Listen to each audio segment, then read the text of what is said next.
В следващите 2 до 3 записа аз искам да разгледам Псалм 91, но ще го разгледам по начин, по който повечето проповедници или учители не го разглеждат. Ще искам да вляза в текста, дето се казва, четем между редовете в текста, но не по небиблейски начин, разбира се. И моята цел е да разгледаме нашето наследство в Исус, какво има като права, като власт, като защита, от една страна. От друга страна да даме интересна информация, която вярвам, че ще бъде благословение за хората, знанието обогатява.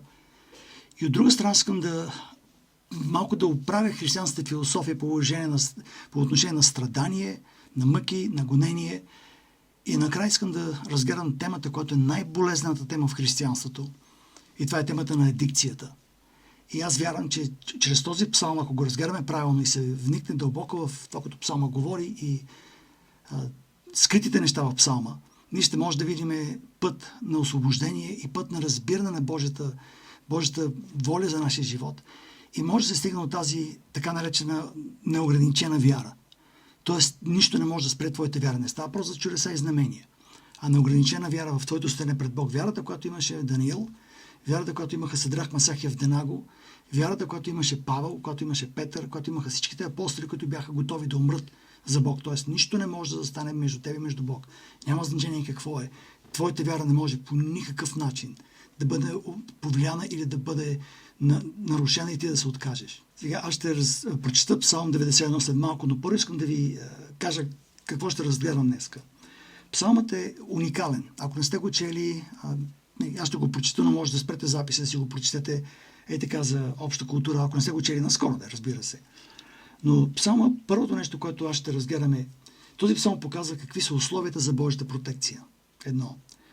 Второто нещо, какво представлява Божията протекция.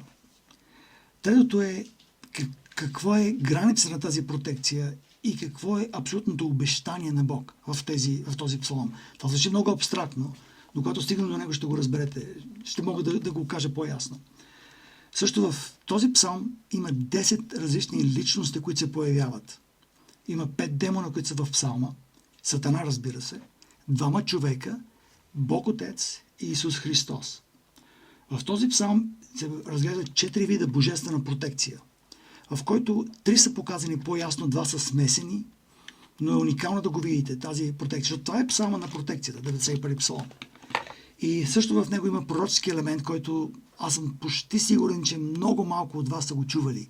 Не вярвам, никой да не го е чувал, разбира се. Но малко са го чували този пророчески елемент, който ако аз се моля просто да мога правилно да го изразя с моят ръждясъл български език, но ако го изразя правилно това нещо, ще бъде много голямо благословение във вашия живот. Сега, Псалм 91 е част от така наречените псалми на освобождение, демонично освобождение. Има друг псалм, който се нарича Псалм 151. Заедно с 91 псалом, 151 псалом, той е неофициално 151, но е наричан така като на шега от хората, теолозите, 151 псалом. И още 2 псалма, общо 4, бяха намерени в едно глинено гърне в Кумран. И тези псалми бяха отделени, отделно и се наричаха псалмите на освобождението. С 151 псалом не е библейски, не е каноничен, но е много красив псалм.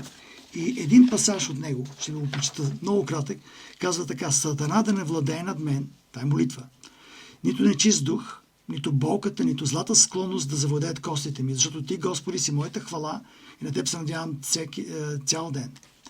Тук виждаме, че в този псалм директно споменава името на Сатана, докато в 91 псалм не се споменава името на Сатана, но Сатана е в предвид, когато е писан псалма. Тоест, Сатана стои на заден фон в псалма, не само това, но на Сатана му е пророкувано в този псалм. И ще го разгледам по-нататък. Нека да прочета първо 91 псалом, за да може да бъдем на една страница в това, което ще коментирам. Псалмът е следният: който живее под покрива на Всевишният, той ще пребъда под сянката на Всемогъщият. Ще казвам за Господ, той е прибежище мое и крепост мое, Бог мой, на когото уповавам. Защото той ще избави от примката на ловец и от гиблен мор. С перата си ще те покрива и под крилата му ще прибегнеш. Неговата вярност е щит и закрила. Няма да се боиш от нощен страх, от стрелата, която лети през деня, от мор, който ходи в тъмнина, от погибел, който опустошава сред пладне. 1000 души ще парат от страната ти и 10 000 от десницата ти, но до тебе няма да се приближи. Само с очите си ще гледаш и ще видиш възмездието на нечестивите. Понеже ти си казал, Господ е мое прибежище и си направил Всевишно обиталището си, затова няма да сполети никакво зло, нито ще се приближи аз в душата ти. Защото ще заповяда на ангелите си за тебе да те пазят във всичките ти пътища. На ръце ще те вдигат, да не ми удариш в камък ногата си. Ще настъпиш лъв и аспид, вид отровна змия. Ще стъпчеш млад лъв и змия. Между прочим, като казва настъпиш, тук не става просто да настъпиш по грешка. Става просто да настъпиш нарочно. Да го настъпиш. Ще стъпчеш млад лъв и змия, е много добър превод. Понеже той е положил в мен любовта си, казва Господ, затова ще го избавя, ще го поставя в безопасност, защото е познал името ми. Той ще ме призове и аз ще го послушам. С него ще съм, когато е в бедствие, ще го избавя и ще го прославя, ще го наситя с дългоденствие и ще му покажа спасението, което върша. В първите 2 стиха Божието име, Бог се споменава 4 пъти. Казва се, който живее под покрива на Всевишният първи път, той ще пребъда под сянката на Всемогъщият втори път. Ще казвам за Господ, за Яхова 3 път.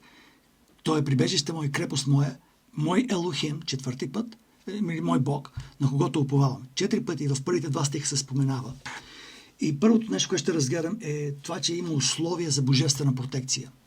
Тоест божествената протекция в Стария Завет, в цялата Библия и в 91-и псалом е, че тя е с условие. И условието е, ти трябва да живееш под покрива на Всевишният, за да можеш да пребъдаш под неговата сянка. Няколко години ми отне това да го разбера този стих, колкото и да е смешно. Но когато бях в казармата, аз го намерих този стих на английски език на Кинг Джеймс, който е стар английски. И го бях написал една черна дъска там, където се обучавахме за химическите противогази да ходиш. И там бяхме отстрани и аз си отивах там на спокойно си чета Библията, се моля. И го бях написал един от войниците на военното контрразузнаване, които бяха там. Беше като приятел ми беше. Неговата работа беше да ме наблюдава. И много приятно момче. Много готин човек и ние не бяхме приятели, но бяхме много близки. В тая насока, че можехме си говорим за всичко, изключение на Библията. И той дете веднъж ще видя надпис и аз изтръпнах, защото той знаеше английски. И го прочете, обаче не го разбра. Въобще не знаеше какво означава. И какво означава това нещо? И аз му казах, аз се чуя да го разбера също. Не го излагах, аз се чуя да разбера тълкованието, а не превода. И тълкованието след години го разбрах и то е много просто. Ако искаш ти да бъдеш под сянката на Бог, под неговата протекция, Всемогъщият Бог, под неговата протекция, водителство, промисъл, ти трябва да живееш под неговия покрив. Как се живее под покрива на Всевишният Бог, като имаш характера пред Бог, вършиш праведни дела, молиш се, пребъдаш в Словото му, т.е. ти си вярваш човек, който имаш активен живот с Бог. Това е за мен да живееш под покрива на Всевишният Бог.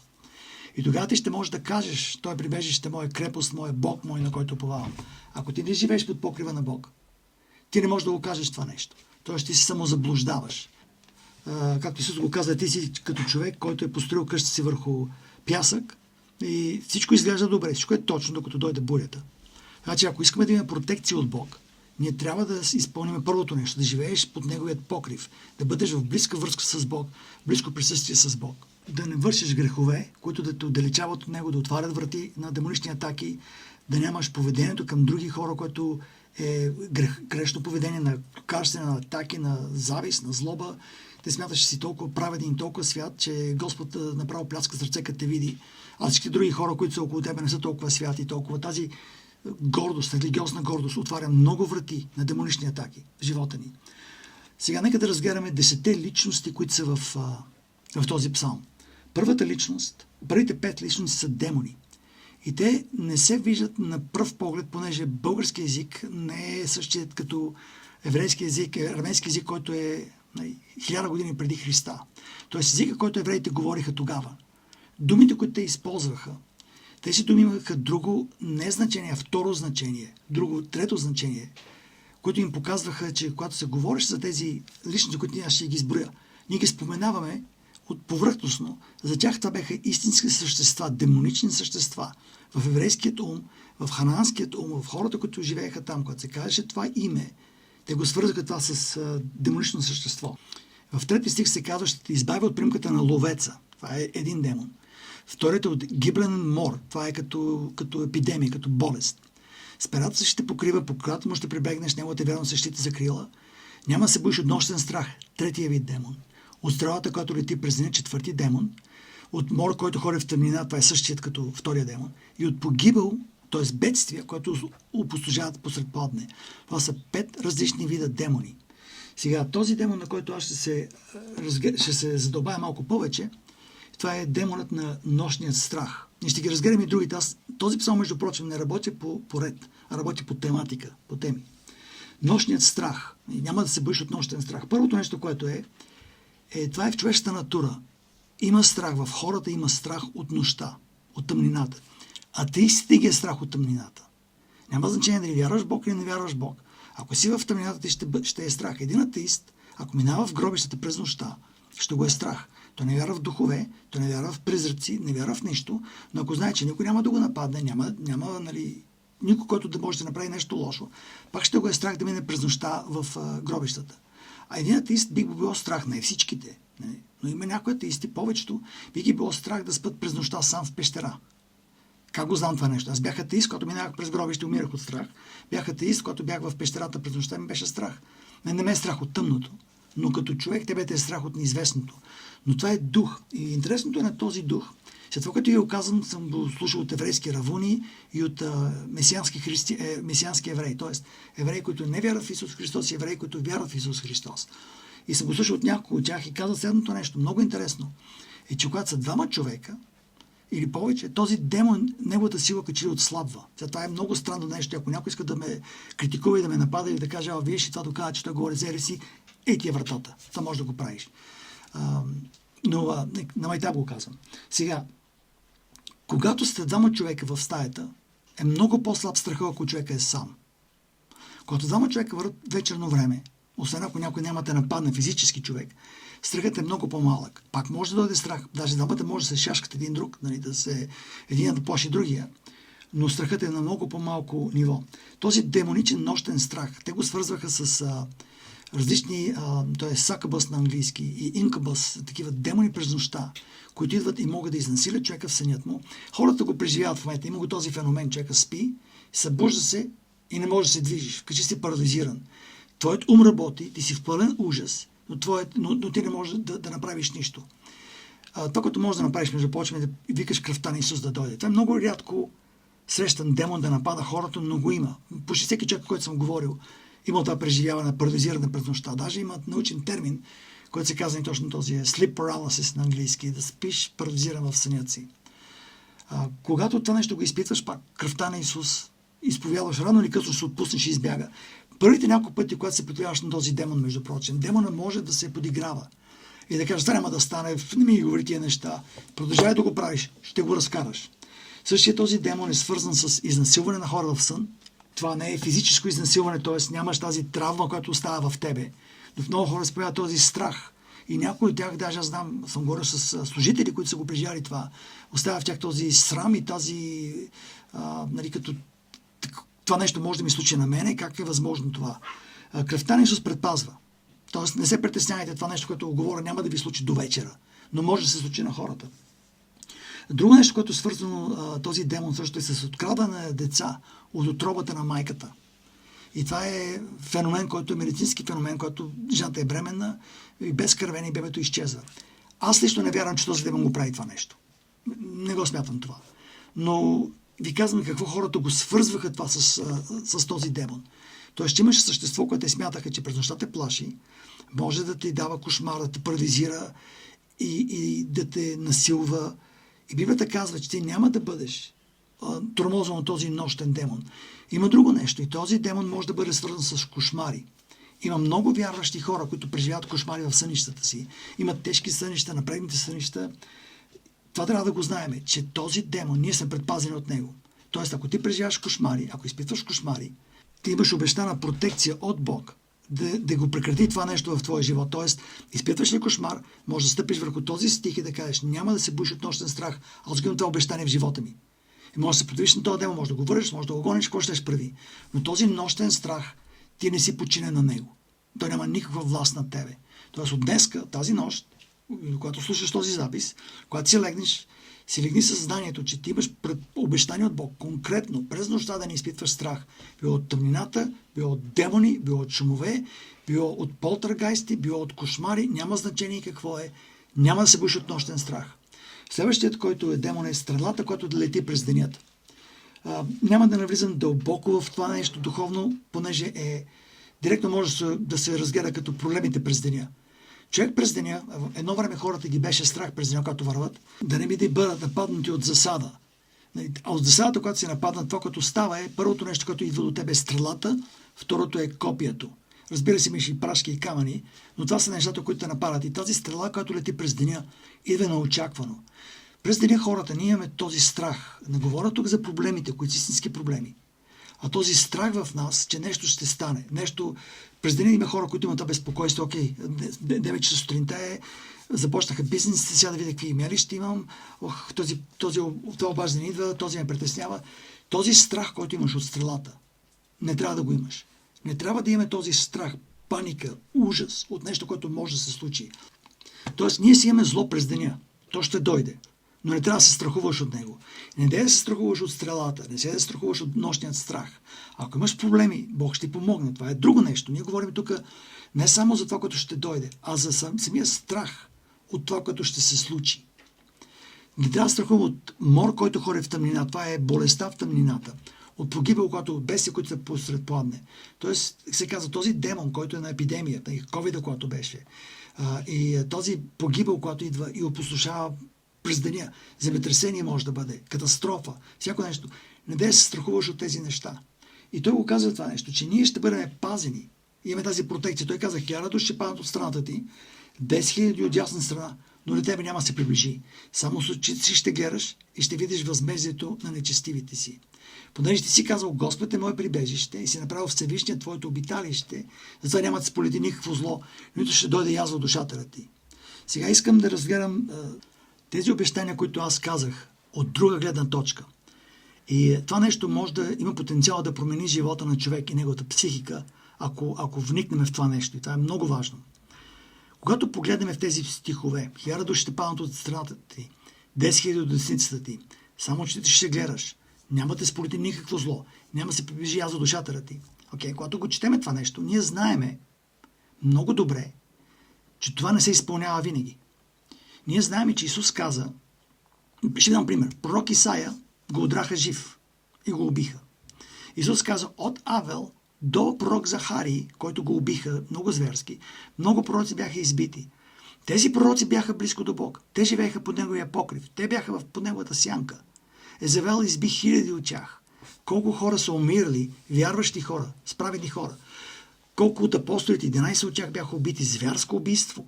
Павел, зверски убит. Колко от тях бяха изтезавани, драна му е кожата, разкъсани с коне, обезглавени, убити с копията. Йоан Кръстител, който беше до такава степен под покрива на Всевишният Бог. Той живееше праведен живот. Дрехите му, всичко показваше неговото смирение пред Бог. Храната му, всичко. Той живееше с една единствена цел. Това е да служи на Бог.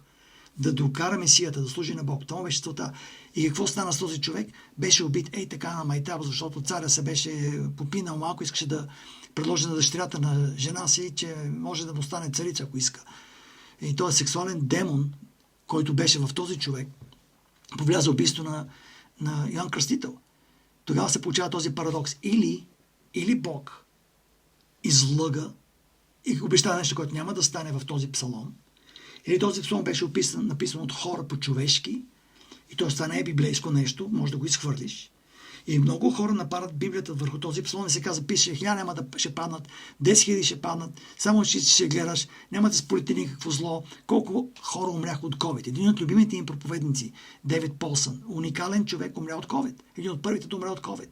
Сега той имаше рак, но умря от COVID. Някой не беше от COVID, ще умря от рак. Майкъл Хейзър, който толкова уважаван човек, умря от рак на панкреаса. Този стих със сигурност, както го четеме, не се сбъдна за него. Тогава идва въпроса, и това е много интересен въпрос. Тогава се казва, добре как може това нещо да бъде примирено с факта, че Бог ни пази, пък не ни пази. И за да може да го разберем това нещо, ние трябва да погледаме на така наречената съвършенна вяра. Първият пример, който ще ви го дам, със Седрах, Месах и Авденаго. Когато те застанаха пред царя, пред Навуходоносор, 91-и псалом беше написан близо 500 години преди това. Тоест този псалом беше 500 години в сила и тези хора знаеха Библията много добре. И когато застанаха пред царя и той им каза, ако не се поклоните, аз ще ви хвърля в огнената пещ. И кой е този Бог, който ще ви спаси? И те му казаха, ако Бог иска да ни спаси, 91-и псалом, те не го казваха, но аз ви го давам като контекст. 91-и псалом, ако той иска да ни спаси, ще ни спаси. Но ако не ни спаси, ние няма да се поклониме. Тоест, когато Бог ти дава пълното обещание, той казва следното нещо. Аз ти обещавам, че ти ще бъдеш предпазен. 100%. Okay? Но ако ти не си предпазен и ако ти умреш, това означава, че Бог се е провалил. Това означава, че Той има друга награда за тебе на много по-високо ниво от другата страна. Смяташ, че аргумент, ако смяташ, че е слаб, ви дам друг пример. Исус в Гетсиманската градина. Отче, ако може да ме отмине тази чаша, но да бъде Твоята воля, не моята воля, при което Бог Отец никога не отказа на Исус молитвата. Бог Отец му изпрати ангел да го подкрепи. След това Исус беше арестуван, беше изтезаван, беше разпънат на кръст, като вися, докато умря, беше погребан, след 3 дена възкръсна. Бог отговори на молитвата на Исус. Абсолютно. Бог възкреси Исус след 4 дена след молитвата му, но 3 дена след като умря, Бог възкреси Исус Христос. Тоест, Божият отговор на молитвата на Исус беше по-различно от това, което се очакваше. Тоест, 1000 души не паднаха от страната му, 10 000 от другата му страна. Злото го сполетя, язва удари шатъра му. Той беше хванат бит, пребит, разпънат на кръст и убит. Но той възкръсна на 4-ти ден, когато е арестуван. И след това позицията на Исус, след като възкръсна, беше на много по-високо ниво, отколкото преди да дойде бедствието срещу него. Тоест, ако Исус беше разпънат на кръст в сряда, във вторник, когато Исус се молеше в Гетсиманската градина, той беше на много по-ниско ниво, отколкото в неделя, когато възкръсна. Тази разлика, която е в позицията, в благословението, в възстановяването е уникална. Когато човек бъде убит за Бог, пострада за Бог, но ти вярваш, ти не преставаш да вярваш, ти умираш за своята вяра, както казва в 11 глава на Евреите, тогава ти получаваш награда от другата страна. Бог не гледа на твоя живот с крайна точка смърт. Не. Бог гледа на твоя живот като на вечно съществуване. Тоест, твоята смърт, когато човек умре, Бог не гледа на тебе като някой, който умира, а гледа на тебе като някой, който влиза през вратата при Него. Бог е от другата страна. Когато ти умреш, ти отиваш при Него, в Неговото присъствие, в Неговото царство, на небето, което чакаме докато се върнем обратно в възкресените тела. Тоест, от гледна точка на Бог, ти отиваш при Него. Когато Той ти каза, аз ще предпазя на земята, Той ще предпази на земята. И ти вярваш, че ще предпази, нямаш никакво съмнение, че ще предпази. Но, ако нещо стане и ти не си предпазен, твоята вяра е, че Той от другата страна ще се погрижи за теб и ти ще бъдеш благословен за това. Това е така наречена съвършена вяра, безгранична вяра. Това не е активна вяра, която ти ще изцелиш болен човек, ще отвориш очите на сляп човек, ще се молиш. Не, това е пасивната вяра, която те пази в Христос. Това е нито височина, нито дълбочина, нито широчина, нито творение, нито началство, нито власти, нищо не може да далечи от Божията любов. Той ще предпази. И Бог ни предпазва. Ако погледнете вашия живот, ние сме предпазени през цялото време. Но може да дойде този ден. Може да бъде този момент, в който ти няма да бъдеш предпазен. Но ти знаеш, че твоят живот е в Неговите ръце. Тоест, каквото и да стане, няма значение. Ние сме при Него от другата страна. Това е тази съвършенна вяра, която Исус имаше, която Павел имаше, която Павел това каза. Вика, за мен е по-добре отида да бъда при Бог, с Господ, но аз знам, че за вас е по-добре да бъда тук, така че ще остана при вас. Това е съвършената вяра. Нищо не може да оплаши, нищо не може да отдалечи от Бог, нищо не може да се блъсни, нищо не може. Да ти сложи главата на дръвника и да ти каже, ако не се отречеш, ти отрязваме главата. Окей, лежи, няма проблеми. От другата страна Бог ме пази. Да, но Библията казва, че 1000 ще падат от едната страна, 10 000 от друга страна, пък как ще го обясниш това нещо? Аз съм предпазен през цялото време, но ще има този един път. Ще дойде. Когато аз няма да бъда предпазен, а просто Бог ще отвори това като врата за мен да отида от другата страна. Това ще е благословението в моя живот. Всеки апостол го разбираше по този начин. Всичките ученици на апостолите го разбираха по този начин. Нашата вяра, християнството, започна с убийството, смъртта на нашият Господ, който беше предпазен преди това. Знаете, в Назарет, като беше, искаха да го убият, той мина през тях и си отиде. Колкото и пъти се опитваха да го хванат, не можеха да го хванат. Колкото пъти опитваха да го като бебе да го унищожат. Избиха децата във Витлеем. После дявол се опита да го накара да скочи от храма. Колко други начини имаше, камъни дигаха няколко пъти да го убият. Не можаха. До момента, до който каже, в момента става. Няма проблеми. И преди този момент да дойде, Исус показа. Той каза, отче, ако може да ми мине, да застане на място на мен и на тебе в този 91-и псалом позицията, когато ние имаме нужда от протекцията. Това е много важно нещо. И ние виждаме, че в този момент Бог не му го даде това, което той искаше. Бог му даде нещо много по-славно и по-велико отзад. Така че ако някога имате трагедия в живота си, не гледайте на трагедията от гледна точка на днеска. Знам, че е трудно. Знам, че когато загубиш съпруг или съпруга, не можеш да го кажеш това на твоите деца. Не можеш да им го кажеш днеска. Но когато твоите деца станат на 30 годишна възраст, на 40 годишна възраст, на 50 годишна, те ще го видят това и ще го проумеят. И напълно възможно да го напишат в книга това нещо. И да кажат, тази загуба, колкото и да беше трудно, ме направи човека, който съм днеска, и колко хора, хиляди хора, аз съм докоснал и докоснала с моя живот поради тази трагедия. Така че ние не можем да гледаме на нещата по този, не тесноград, не е правилната дума, но този ограничен начин. Трябва да ги гледаме чрез Божия гледна точка. И тогава ще имаме съвършената, пълна вяра в нас. Може би забелязах, че аз не разгледах всичките същества в 91 глава. След малко ще ги разгледам. Но сега искам да разгледам 4 вида божествена протекция, за която се говори в този псалом.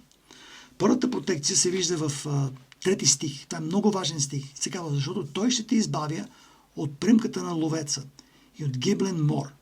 Това са двете най-често срещани проблеми, проблема на вярващите хора. Първото е да паднеш в примката на ловеца и второто е да умреш от болест. Какво е примката на ловеца? Ловецът, представи си една птичка, която лети, и в азиатските държави ги има много. Във Виетнам това е много често срещано. Те хващат връбчета и ги продават на хората и някои ги пускат, някои ги готват, някои ги пускат и така за късмет. Просто е в традицията им. В България го нямаме това толкова много. Тук повече кокошки и такива неща се продават. Там продават всеки връбчета. Фане ли го, ще го продаде. И да изкара някой друг лев. И това, което става е, туристи отиват там, американски туристи много, и купуват целият кафе с птички, пуска ги, те фръкват и те много се радват. Той не знае, че тези птички са много, пак ще ги фанат и ще ги продадат отново. И просто и това е психиката. Но това, което е този стих, е следното нещо. Ти си живееш живота си. Ти функционираш и изведнъж падаш в клопка. Ти не си виновен за тази клопка. Ти просто падаш в нея. Тази клопка, много от тълкованията са, че е адикцията в християните. И аз ще направя цял запис в тази насока. Аз го разлучавам все още, защото не искам да ви кажа това, което всеки друг го казва. Искам да ви дам друга гледна точка. Аз имам няколко идеи, няколко неща, които знам, че много малко хора ги коментират в тази насока. Но целта ми не е да бъда оригинален, да науча нещо ново, а да помогна на хората да бъдат разчупени тези адикции. Но не може да стигна до тази освободителна сила на Святия Дух, докато не се види силата в 51 псалом, или поне принципите да се покажат. Значи, първият начин на протекция е избавянето от ситуацията.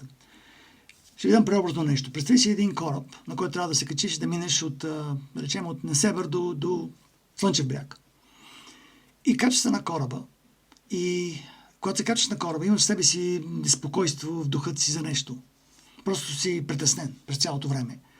Караш, вървите с кораба и изведнъж някой с джетски се удря в кораба и кораба потъва. Okay? Ако ти беше послушал гласът си, ти ще да избегнеш този проблем. Също ти вървиш с кораба към Слънчев бряг, с джетскито те удря, обаче корабът е достатъчно голям и не може да потъне. Така че не е проблем, ти си продължаваш с джетскито, с кораба. Третия вариант е, ти гледаш кораба, имаш протестение в себе си, не се качваш на кораба и гледаш, кораба заминава и се удря с джетскито и кораба потъва, но ти не си на кораба. Тоест, тези различни ситуации са на протекция. И тази протекция ние виждаме в 91 псалом, но тя е смесена така, че не може да се разделят. Ясно. Но искам да го покажа това нещо, че ние имаме протекция от Бог. Да те избави от ситуацията, да те предпази, т.е. с протекция.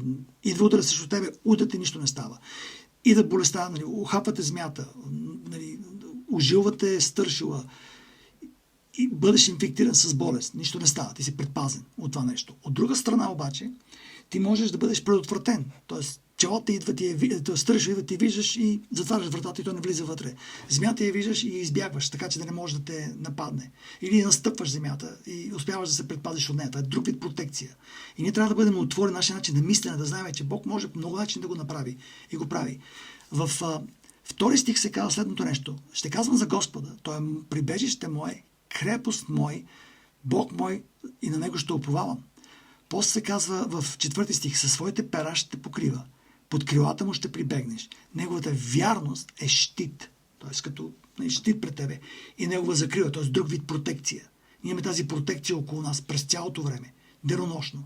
Ако ние нямахме протекция, нито един от нас нямаше да бъде жив в момента. В момента, който станеш вярващ, дявол ще те убива.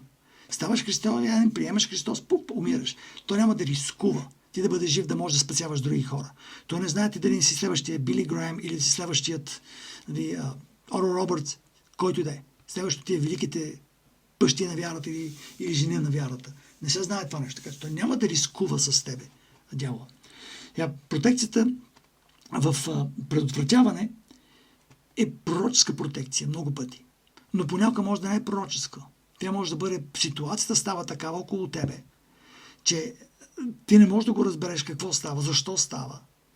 И това нещо идва за протекция на хората. Ще дам много директен пример. Когато братята на Йосиф го намразиха в Битие и го продадоха на исмаелтяните, те го закараха в Египет и го продадоха на египтяните. Това, което те направиха, те искаха да го разкарат от живота си, да го махнат. Мразаха го, завиждаха му и той не си помагаше със своето така наперено отношение към тях, че е по-добър от тях. Разкаваш си пророчествата и вижте, аз съм специален. И това не го харесаха те. И когато те го изпратиха в Египет, те смятаха, че са го унищожили. От гледна точка на Йосиф, те го унищожиха. Те не разбираха, че Божия план беше друг. Божия план, той знаеше, че след около 13, 14, 15 години ще има глад на земята. И в този глад той трябваше да предпази еврейския народ. Не само това, то беше казано на Авраам, че евреите ще отидат в Египет. Трябваше да им се отвори вратата. Йосиф трябваше да го направи това нещо. Начинът, по който стана, на нас не харесва. Но божественият начин беше точен. Да, вярно е. Йосиф трябваше да изкара 13 години в затвора. Да бъде невинен човек. Изтезаван, със сигурност да го биха и той успееше да спечели тяхното благоволение, но повярвайте ми, не му беше толкова лесно. Но крайният резултат, който беше, това, което стана накрая, че той беше велики човек в Египет и успя да спаси цялото семейство и да отвори вратата на евреите да бъдат в тази държава закрилени и пазени няколко стотни години, така че те да могат да се разраснат. Те нямаше да могат да се разраснат толкова лесно, ако бяха в Ханаан. Понеже тогава ще има война, битки с другите племена, да ги държат на по-малко ниво. Но в Египет, под протекцията на Египет, те се разраснаха. И когато излязаха вече, те бяха толкова големи, че можеха да се справят с великаните и с останалите племена, които бяха в Ханаан. Сега има друго нещо, което Бог ни предпазва от директна атака. Когато се казва, не само с очите ще видиш злото, няма да се приближи до тебе. И тогава 11 и 12 стих се казва нещо много, много красиво, което ние като вярващи хора, всеки вярващ го знае. И се казва, защото ще заповяда на ангелите си за тебе, да те пазят за своите всичките ти пътища. На ръце ще вдигнат, да не би да удариш в камък ногата си. Този пасаж е един от най-интересните пасажи в псалмите. И за мен един от най-уникалните пасажи в Библията. От гледна точка на пророчества. Сега ние знаем, че в Библията има над 300 пророчества от Стария Завет, които се изпълниха в Исус. Има още много повече пророчества от Стария Завет, които се изпълняват в Новия Завет. Това е така. Статистически погледнато е невъзможно да има друг човек на планетата Земя, освен Исус Христос. Знаете, когато някого го хванат престъпник и му изгледат ДНК-то, и ако се окаже, че примерно има кръв на място на престъплението, и тази кръв те проверяват на кой е кръвта и се оказва, че е на този човек. И когато застава експерта, казва, шанса да бъде друг човек със същата кръв е 1 на 100 милиарда. Това е шанса да бъде друг човек, т.е. двама човека със същата кръв да бъдат 1 на 100 милиарда. Т.е. той човек със сигурност извърши престъплението. При Исус е в трилиони цифрата. 1 на трилиони. Не е имало толкова хора на земята. Да се каже, че двама човека, като Исус Христос, са били на земята. Исус е единственият човек в историята на човечеството, който може да изпълни всички тези пророчества, тези 300 пророчества. Но има други пророчества, които са по-закрити. И това са пророчества, които Бог се справя с Сатана. Тоест Бог показва на дявола своето величество, своята мъдрост, своята superiority на английски, колко е по-нависоко ниво от дявола. Той го каза, Павел го каза това нещо, когато църквата, че ще разкрие на началствата и властите, ще покаже на началствата и властите Божията мъдрост. Тоест, ние заставаме пред началствата и властите и казваме, вие не знаехте, че Исус Христос е Божия син, че трябваше да умре. Вие го убихте и това беше грешка. И той възкръсна и като възкръсна и взе властта И тогава даде с тази власт, която той взе от вас, ни даде на нас, ние да можем да ходим да проповядваме Евангелието под протекция от вас. Той ни даде силата на своето име, да гониме демоните ви, вашите войничета може да ги гониме. Ние имаме власт да се молиме пред всемогъщият Бог. Не власт, а кръжка, авторитет. В Неговото име Той ще ни дава неща от духовния свят, ще прехвърля неща в материалния свят. И после от материалния свят ще ги променя нещата свръхестествено да работят за нас. Началствите властта не го знаеха това нещо. Ако те го знаеха, те нямаше да разпънат Исус на кръста. Това, което ние правим с нашето свидетелство за Евангелието е, ние демонстрираме, декларираме в материалния свят, че Бог обикна света, че прати своя син да умре за нас и че Бог отнема властта на дяволите, на Сатана и на неговите подчинени. И даде тази власт на нас и ни даде протекцията от тази власт. Те могат да убият телата ни, те могат да направят много неща, но те не могат духовно да ни спират. Дявол може да спре с заблуда, с фалшиво пророчество, фалшив авторитет, нали? Това е така. Но не може да ти вземе умът и да ти го завърти по такъв начин, ти се буждаш сутринта и си станал, нали, друга вяра. И заспиваш като християнин, се буждаш се като мормон, не знам какво е. И той не може да го направи това нещо. Той няма тази духовна власт над нас. Ако примерно не се съгласен с него, гледай принципа на това, което казвам. Сега има едно много красиво, невероятно пророчество, което е в този пасаж. Искам да го погледна това от гледна точка на Бог. Този пасаж. Ще погледнем от 11 стих до края на псалма, ще го прочета.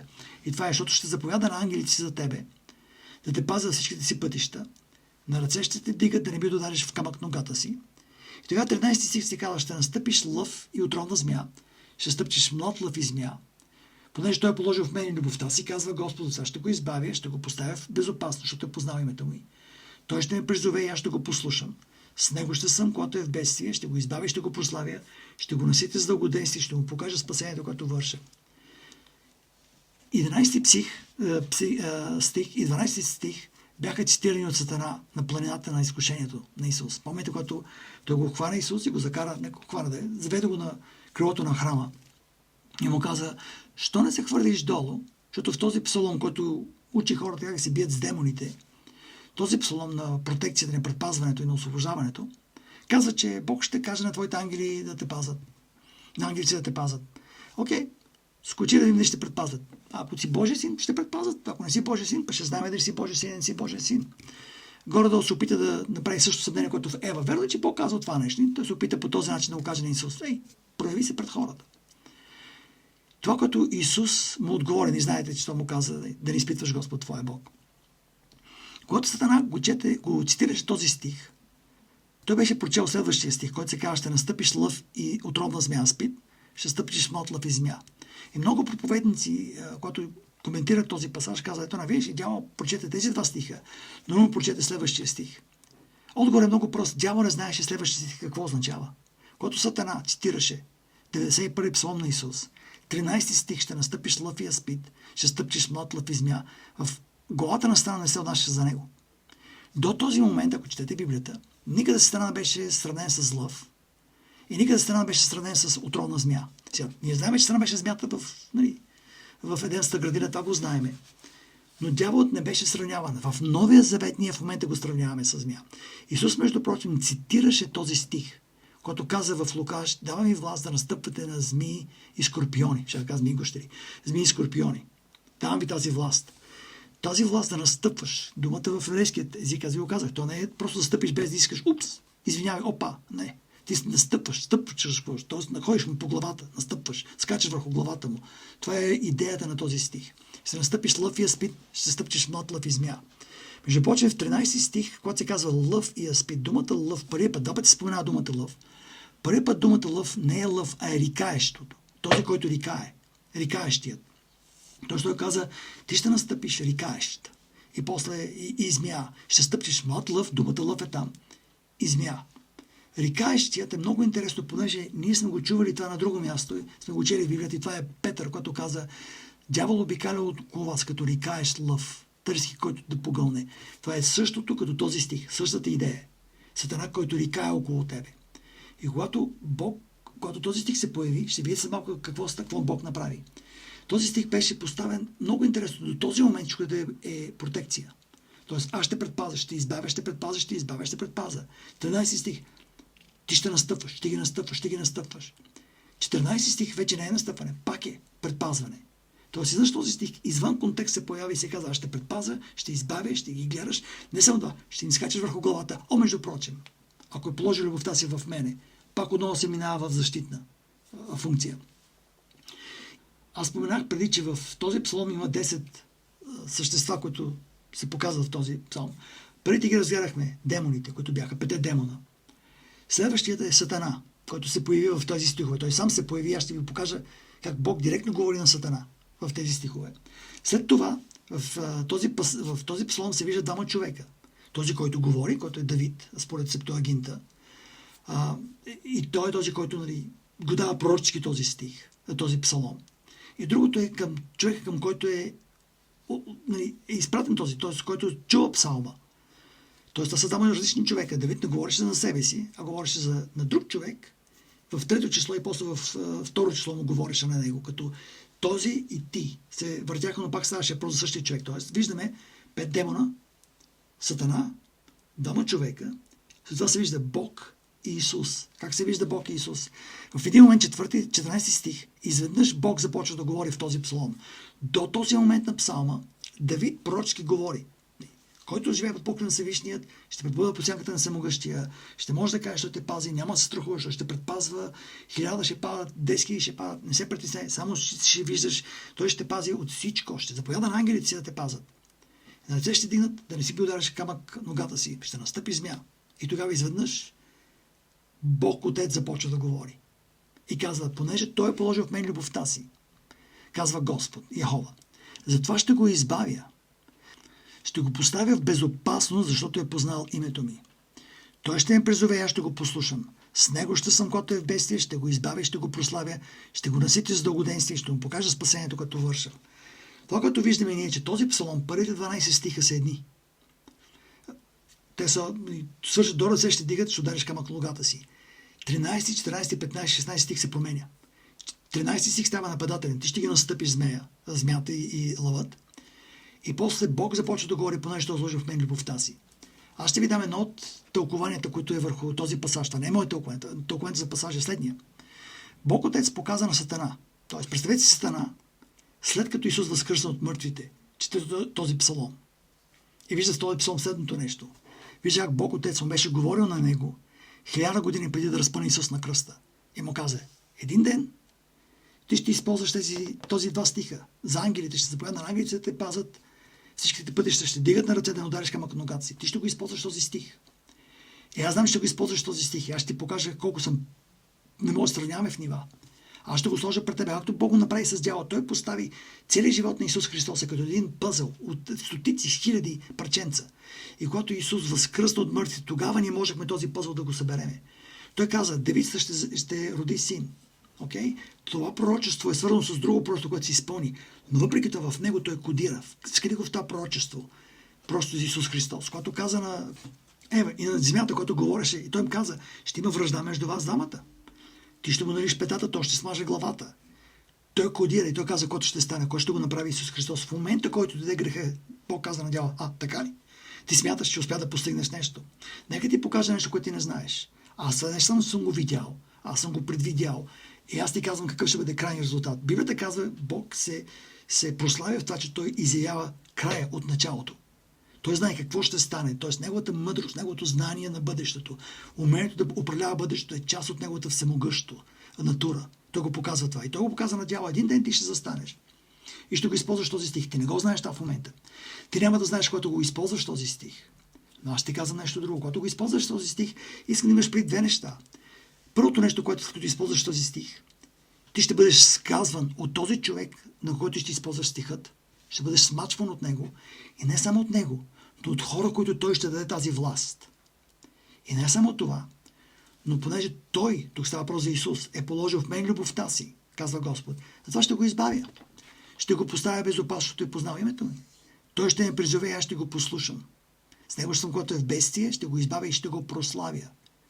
Има един въпрос. В Библията, кой е най-известният случай, когато човек в Библията е призовал Бог? Най-известният случай на призоваване на Бог. На 3 места се появява. И това е в 22 псалом, когато се казва: Боже мой, защо си ме оставил? И в Евангелието на Матей и в Евангелието на Марк, когато Исус извика: Елой, Елой, лема сабахтани, Боже мой, защо си ме оставил? Защо си ме изоставил? Зависи как искаш да го преведеш стихът. Това е най-известният момент, случай в Библията, който се извикат към Бог. Когато Бог беше призован. Тоест, когато Бог каза този пасаж, той ще ме призове и аз ще го послушам. С него ще съм, който е в бедствие. Бог беше Исус на кръста. Ще го избави и ще го прослави. Той не го избави да избегне кръста. Той го избави като го възкреси. И ще го прославя. Когато Исус възкръсна от мъртвите, той беше прославен. Ще го насити с дългоденствие. Тоест, след кръста Исус няма да има край на живота си. И ще му покаже моето спасение. Спасение е играта на думи. Спасение е в името на Исус и Йешуа Йехова, който спасява. Тази дума спасение е същата дума. Стои като спасение, като част от името на Исус. Тоест, това, което Бог направи в този момент, той сложи пророчески запечата в този псалом. Даде първите 12 обещания. Първите 12 стиха бяха обещания и после 13 стих казва: не само, че ще бъде предпазен, аз ще те унищожава. Не само, че ще унищожава, но този човек, на който ще го цитираш този стих, аз ти го казвам 1000 години преди да е станал, че той ще извика към мене, аз ще го чуя, поне ще сложи своята любов в мене и ще го избавя. Ще го поставя в безопасност след това. Ще го избавя, понеже е познал името ми. Колко хора може да кажем, че са познали името на Бог в Стария Завет? Колко хора знаете, че го познават това име? Може да го разучите да видите точно термина познал името ми колко често се среща. И ще бъдете много изненадани, ако искате. Мога да го направя това нещо, но може би сами си го поручите. Колко хора, бройката не е много голяма, които са познали името на Бог. Той ще ме призове, ще го послушам, ще съм с него, когато е без, ще го избавя и ще го прославя. И ще го наситя с дългоденствие. В този псалом, 91-и псалом, Бог показа на Сатана: ти ще отидеш при Исус, ще му кажеш този стих на него. Аз съм му предвидял това нещо, знам, че ще го направиш и 1000 години преди да го направиш, аз ти казвам какво ще стане след това. Ще ти се строши главата от него и от неговите хора. Той ще бъде в бедствие. Той ще ме извика и аз ще го избавя. Казвам ти го това нещо преди да е станало, така че като стане да знаеш две неща. Аз съм Бог, ти не си. И другото е, дам ти още една причина да съжаляваш в ада. В огненото езеро, да стоиш и да го гледаш този псалом и си кажеш: как не го видях? Как не го видях? Как не го видях? И съответно, този черви няма да умре и огъня няма да угасне. Тази мъка, която ще бъде в него. И не само в него, и в неговите ангели, които са около него и вършиха неговата воля. Сега, този пасаж, между прочим, от 91-и псалом, който го прочетох, важи за нас. Целият псалом може да бъде приложен към нас. Той беше пророчески за Исус, но той се отнася към нас. Всяко обещание в този псалом е за всеки вярващ човек, който вярва в Исус Христос. Също беше в сила и за евреите. Но той е за нас в 100% в сила. Единственото, което трябва да направим, е да живеем под покрива на Всевишния и да стоим под него, а не да стоим под покрива на Всевишния и после да излизаме на разходка в Вавилон, да се връщаме под покрива на Всевишния, да излизаме на разходка в територията на дявола, се връщаме в покрива на Всевишния, става просто грехове да вършим. Не може. Но ако вярваме в Бог, ние имаме това обещание на протекция. И не е протекция, която трябва да правим сума си неща. Ако видите този псалом, тук не се казва никъде: дай да посей семе да те предпаза. Никъде не се казва: стой в тази църква и ще предпазва. Никъде не се казва: този псалом, моли се по този начин, ще предпаза. Чете книгата на този, ще предпаза. Бъди по този, че ще предпаза. Не. Каза просто: бъди под моя покрив. Стой в моето присъствие. Стой в моето... Живей пред мене праведно. Не можеш да бъдеш под покрив, ако не си праведен. Както свещениците, когато отиваха в храма, трябваше да бъдат святи. Ти трябваше да не осветени. Ти трябва да бъдеш със свят живот. Праведен характер. Правилно поведение. Правилни разбирания. Правилни дела. Трябва всичко твоята вяра да бъде непоклатима вяра в Бог. И когато ти си в това присъствие, тази протекция, той ще пази. Ако паднеш в клопката, той ще предпази. Ако ти си в болен, ще предпази. Ако имаш адикция, ще го разгледам в следващия запис. Той има изходен път за тебе да те предпази. Няма се страхуваш от нощен страх, няма те страх от когато човешката натура е слаба, няма те страх от проблемите през деня, ти ще ги имаш проблемите, доста е злото на деня, но ти ще се справиш тези проблеми, няма да имаш страх от тях. Няма да те е страх от тъмнината, от болестта в тъмнината. Страхът декларира, че ти си слаб, че ти си уязвим. Когато имаш страх, ти се събличаш от своя духовен авторитет. Ти заявяваш, когато имаш страх, че ти не си предпазен от Бог, че ти нямаш тази власт, ти нямаш тази протекция, ти нямаш ангели сложени около тебе, ти се страхуваш. Когато човек започне да се страхува, той започва още повече да се страхува. Една от адикциите на човека е страхът. Ще го разгледам пак по-нататък. Но ти го нямаш, този страх. Ти ще видиш 1000 човека, че падат от една страна, 10 000 от другата страна, но ти си под неговата протекция, под неговите крила. Ти имаш тази крепост около тебе. Той е твоята крепост. Той е тези огромни врати, които са поставени. Той те пази. Ще заповяда на ангелите да те пазят. Когато ти ходиш, ти трябва да излезеш от тази крепост. И ако има нещо поставено пред тебе, те ще те пазят. Ако трябва да те дигнат на ръце, ще дигнат. Между прочим, ангели е множествено число. Когато ти си в бедствие, когато имаш проблеми, ти нямаш един ангел, ти имаш много ангели. Исус каза, ако мога да поискам повече от 12 легиона ангела, мога да поискам множество ангели, когато ти имаш нужда от Бог, да поискаш неговата протекция. Той изпрати Исус един ангел да го утешава, който те го видяха в материалния свят и се появи видение, най-вероятно. Но той имаш още много ангели, които бяха зад колисите, които не се виждат. Да, ти може би имаш един ангел хранител, но когато умреш, ангели множествено число ти се карат при Бог. Когато имаш проблеми, ангели множествено число, Бог им заповяда да те пазят, не само един ангел. Ако трябваш да дигнат на ръце, да не си удариш камък ногата, ти го имаш тази протекция. Ако си в проблеми, ще извикаш към Бог, ако си сложил своята любов в Него. Знаете, вярата в Исус Христос, резултата на вярата в Христос е любов. Ти не можеш да вярваш в Исус без да го обичаш. Тази себеотдайна любов, тази любов, която се съкрушава, те разбива, те разглобявате като човек на частички. Е тази любов, която разбираш колко много е направил Бог за теб, без да го заслужаваш. И на английски думата е undone, буквално да се разпаднеш от любовта му. Той ще с теб, когато си в бедствие, т.е. той не казва, че ти няма да бъдеш бедствие. Ти ще бъдеш бедствие, ще избави, ще прослави, ако трябва. То Бог обича много да те прославя в присъствие на твоите неприятели. За твоите неприятели не са брати и сестри в друга църква, защото не се разбирате. Неприятели са хора, които искат да те унищожат. Но Бог ще прослави при тях. 23-ти псалом слага трапеза в присъствие на приятелите, ти помазате главата с олио. Чашата се препълва. Бог ти показва на твоите неприятели, че Той е с тебе. Той не е на твоя страна да каже, вижте, са лош, ти си добър, но той е с тебе, не те е изоставил. Ти ще го призовеш, той ще послуша, ще бъде с теб през цялото време, ще ти даде дългоденствие, ще покаже спасението, което върши. 1000 човека ще падат, няма да стигнат от тебе. Но, ако така стане, че ти паднеш и умреш, случи се най-лошо с тебе. Това означава, че Бог се е провалил. Това означава, че Бог от другата страна ще възстанови, ще те благослови със своята протекция. Което е психиката на евреи, които са били в концентрационните лагери, убивани. Те знаят, че Бог не е изчезнал, не ги е оставил, а от тук се минава. Някои хора отиват на небето, като минават през болницата, някои хора да минават на небето през затвора, някои хора отиват на небето, когато ги екзекутират, някои хора отиват на небето, когато нещо друго става. Няма значение, когато отираме на небето, всичките неща, които са били преди това, няма значение. Ние сме при Него. Когато ние отираме на небето, ние ще видиме, че нашето съществуване на небето е започнало в денят, в който сме приели Христос. Денят, в който ти прие Исус Христос за твой Спасител, е денят, в който ти започна да съществуваш на небето. В момента, който отидеш на небето, ще си бил там през цялото време. Не физически, даже не и духовно, а като позиция. Това е твоя дом. Когато човек отиде в ада, той разбира, че той е бил в ада през цялото време. Просто той е пътувал дълго време, докато стигнал там. Но е бил в ада през цялото време, това му е съдбата. Няма значение. Значи, когато ние имаме тези обещания в 91 псалом, не трябва да гледаме тези обещания като нещо, което е дадено лично за нас, което прославя Божията величие. Го виждаме със Сатана, как покойно Бог му каза, колко съм по-нависоко ниво от тебе. Ти не можеш да си го представиш това нещо. И да му покаже своята слава. И от друга страна трябва да видим как Бог с неговата любов към нас ни е казал, ти имаш вечна надежда, вечни обещания и не се притеснявайте. Този псалм няма в себе си противоречия. Защото Бог обеща това станало, не. Този псалм има в себе си вечността, който Бог е заключил в него. Благодаря за вниманието.